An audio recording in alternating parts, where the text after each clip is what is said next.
look at the geometry ASVSB portion of the mathematics knowledge test. So we have the value of the area of a trapezoid, which is below, and it's divisible by 5 with no remainder. And so the following is a possible value for y. So I've just redrawn it over here so you can see it a little bit better.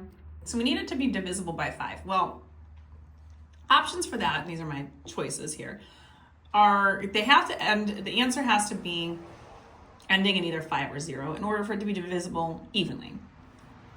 And that's it.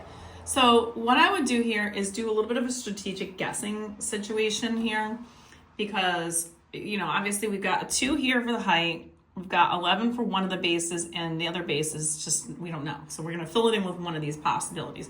So one of the things when you're talking about possible options is typically they go from least to greatest order. So if you're doing strategic guessing with a problem like this, first thing, obviously, I'm guessing you're gonna need to know trapezoid areas. So you do wanna make sure you know this area. And again, this is on my formulas. I have a formula page for this, one of the videos. So check that out in the ASVSB videos that I've done earlier.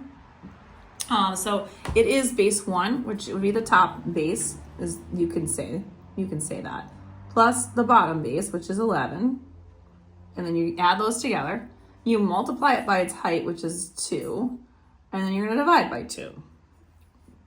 So if I plug in a strategic guess, least to greatest order, we don't want to use the first or the last number because that won't help us to kind of gauge our answer. So we usually go with strategic guessing, picking one of the 2 middle numbers. I'm just going to go with 14.